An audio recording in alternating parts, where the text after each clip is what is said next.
कभी सोचा है कि एक त्योहार इतना बड़ा हो सकता है कि वो पूरे शहर की पूरी किस्मत ही बदल दे। आज हम ऐसी ही एक कहानी देखने वाले हैं, अयोध्या के दीपोत्सव की। ये सिर्फ दियों का जश्न नहीं है, बल्कि एक पूरी आर्थिक क्रांति की दास्तान है।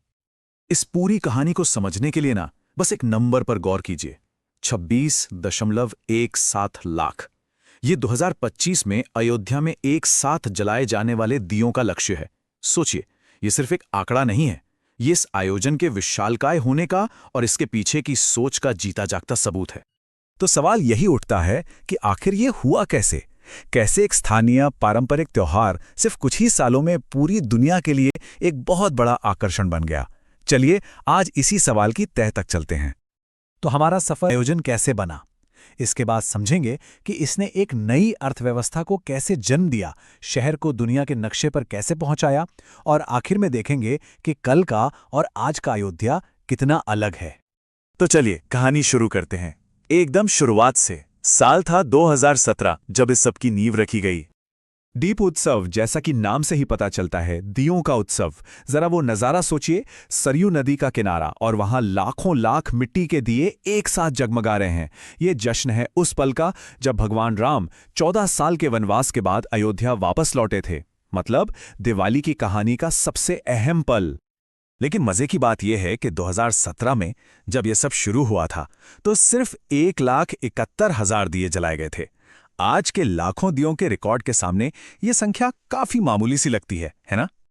और यहीं से कहानी दिलचस्प हो जाती है। असल में ये सिर्फ एक त्योहार नहीं था, ये एक सोची समझी रणनीति थी। मकसद एकदम साफ था, अयोध्या को धार्मिक पर्यटन का एक बड़ा केंद्र बनाना, रोशनी का एक ऐसा नज़ारा बनाना जो दुनिया भर में चर्चा का विषय बने, और न्यू अयोध्या प्रोजेक्ट को एक जबरदस्त शुरुआत देना। तो चलिए अब कहानी के उस हिस्से में चलते हैं जहां यह त्योहार रॉकेट की रफ्तार से बढ़ा और हर साल अपने ही बनाए रिकॉर्ड्स को तोड़ता चला गया। जरा इस टाइमलाइन पर एक नजर डालिए।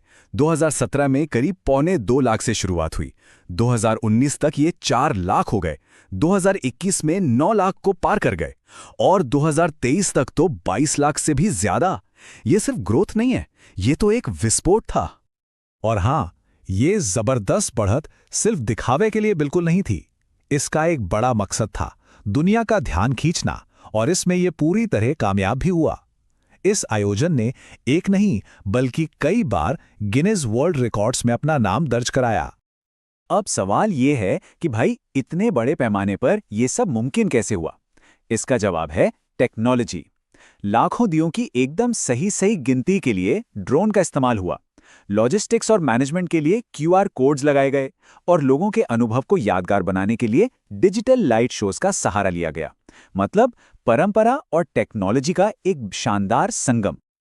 लेकिन इस चमक दमक का असर सिर्फ आसमान में नहीं दिख रहा था, इसका असली असर तो जमीन पर हो रहा था।